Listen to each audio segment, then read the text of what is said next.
What's up, you guys? How y'all doing? So, Hangtown Motocross was this past weekend, and it was a scorcher, to say the least. But before I get to my recap of that race, I do also have one other thing to say about the 450 class, and I'm going to get to that a little bit later. But first of all, before I get to everything, guys, remember, subscribe if you think that I'm worth listening to, or if you just want to see some more of my games. I have one posted already. I'll probably have one or two up this coming week. We'll see how that goes. But in the meantime, remember, subscribe. Let's get into this. Okay, I'm going to start with the 450 class first, and here comes my banner. Jett Lawrence wins with 3-1. Eli Tomac did not prove beast mode. Do not tell me that what we saw was beast mode for sure from Eli Tomac, because for Eli Tomac to prove to me that beast mode is back, he had to do that in both motos. And in the one moto where it really counted, and even though they shortened it to 25 minutes and 2 laps, Eli Tomac would probably have won that race if he didn't bang bars with Valentin Guillod, the Swede, out of the gate. And right there was where he lost that second moto regardless, because he was way outside the top 20, and that was when he had to play catch-up. And coming through the pack, you pass a lot of riders because they're not up to the same kind of speed as you. But as soon as you hit the top 10, you then start to deal with guys that you have a harder time passing with. Guys like Jason Anderson, Hunter Lawrence, Cooper Webb to a point, Justin Cooper to a point. And that's what Eli Tomac had went through. He had a hard time getting around other guys.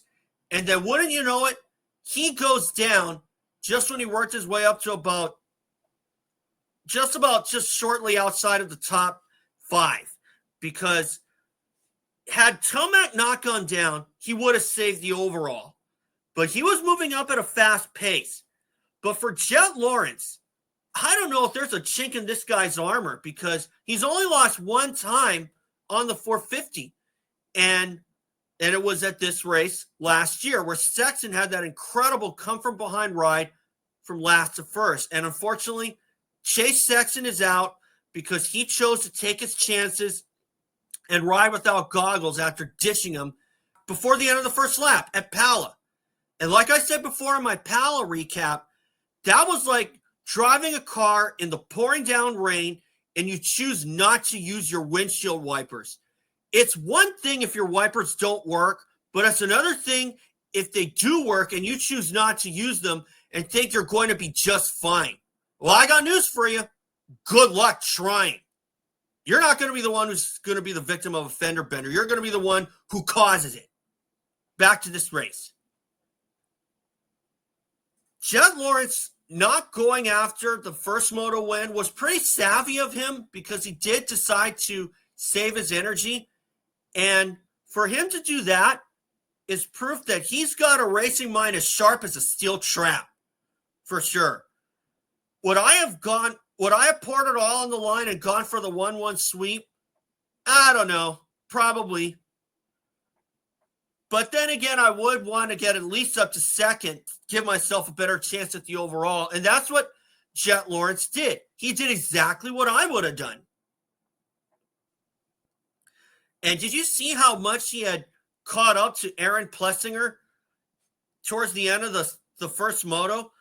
Because part of me thought that Plessinger was a sitting duck after he mistook the 2-lap card for the white flag.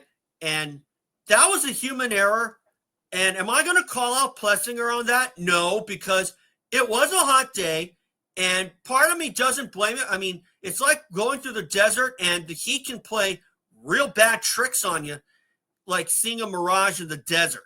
Okay? So, what that tells me about Plessinger, he is in shape. There's no question about it. The fact remains that Plessinger should have kept charging, and if he had not mistook the time he probably would have held off Eli Tomac until the very end. And that would have been a big boost of confidence. And Plessinger would have avenged what happened last year when Sexton had that come from behind ride. But something tells me that for Plessinger to get a win, Tomac's going to have trouble. Jett Lawrence is going to have trouble, and they're going to have to come from the back. That's the only way that Plessinger is going to win it. For Eli Tomac, obviously, he has confirmed that his time at Yamaha is winding down. But part of me feels that it doesn't have to be that way. Because remember when Jeremy McGrath formed his own team of Mazda Yamaha in 2001, and he raced the Supercross season only? Because at that time, it was clear that Jeremy was a Supercross specialist. So I am wondering why Eli Tomac doesn't go the same route as McGrath and Chad Reed and form his own team. Chad Reed forming his own team essentially saved his career from being on the chopping block. And I know I said this in my comments and replies to people on YouTube quite a bit, but Chad Reed forming his own team essentially saved his career. If Tomac wants to do both seasons, he can, and that's what Chad Reed did. But the only wrong turn I saw Chad Reed make with running his team was running the Outdoor Series in 2015 when he had Josh Grant on his team.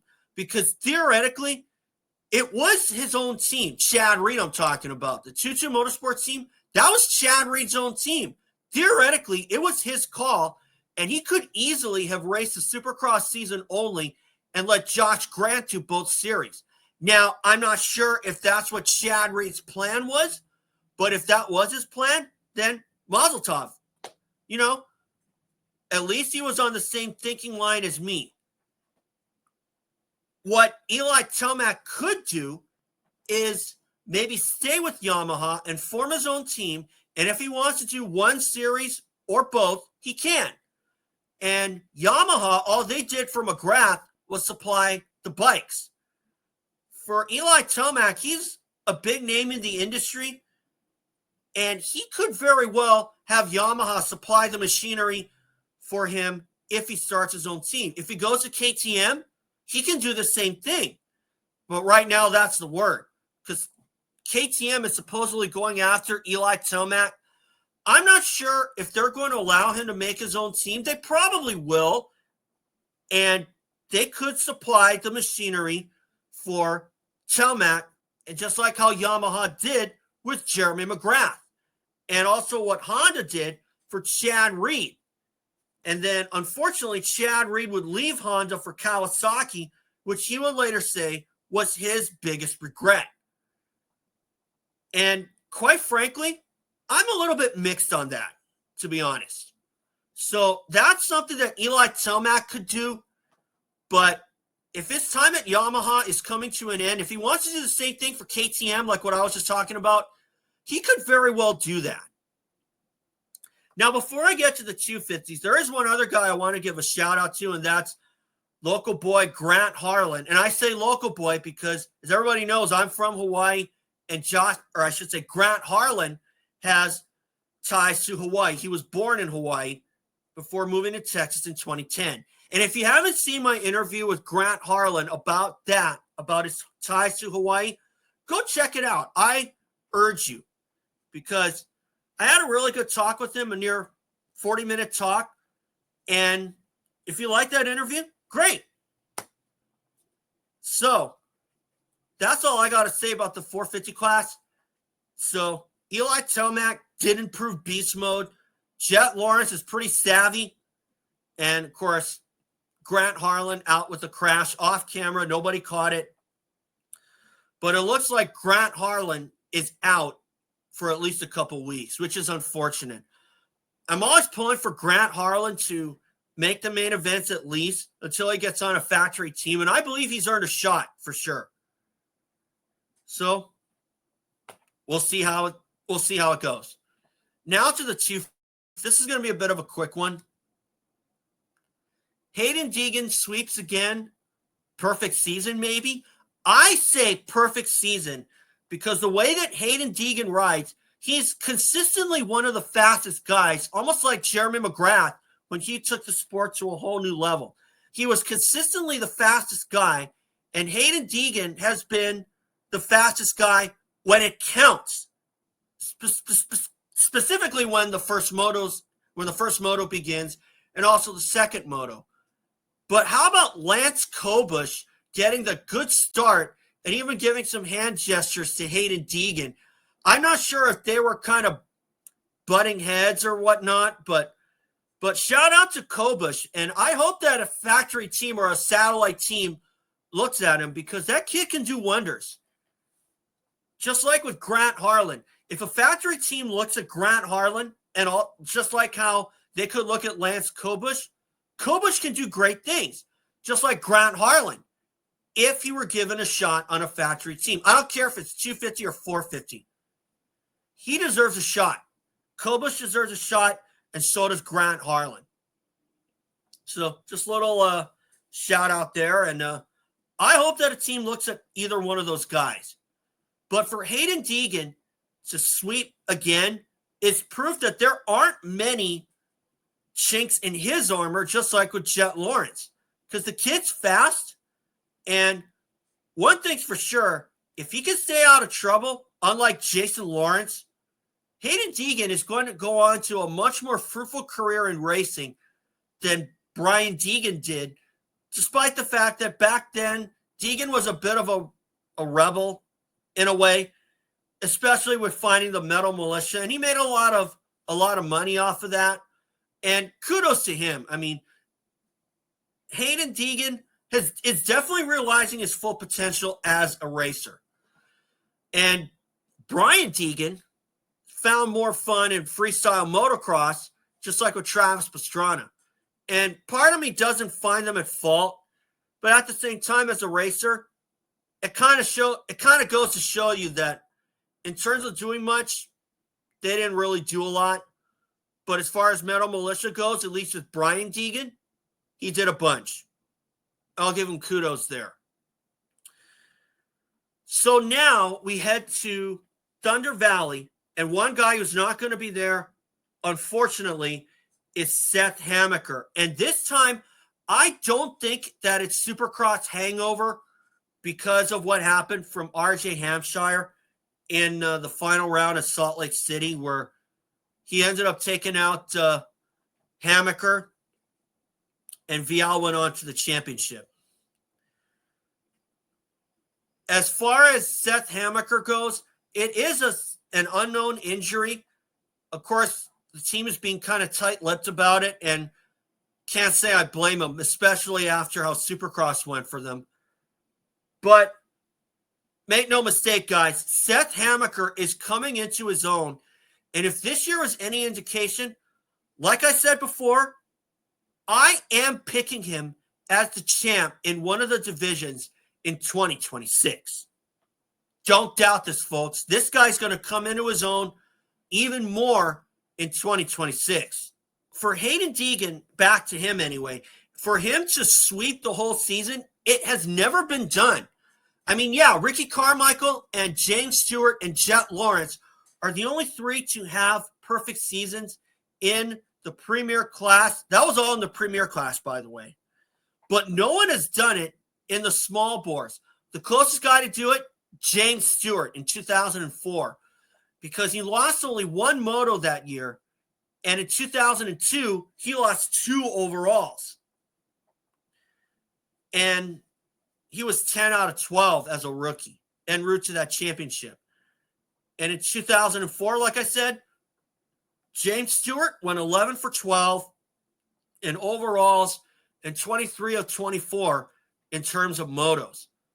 So for Haiden Deegan to possibly pull off this feat, I would not rule it out at all, because Deegan is considerably faster than everyone. And it seems like the only thing that is going to slow him down is a really bad crash. And last year, Deegan was pretty crash prone, yet he was still winning overalls and still coming under fire from guys like Levi Kitchen and Chance Hymas. Now, Chance Hymas obviously did not come out for the second moto due to food poisoning, which was unfortunate. And kind of makes me wonder what these guys are eating for sure.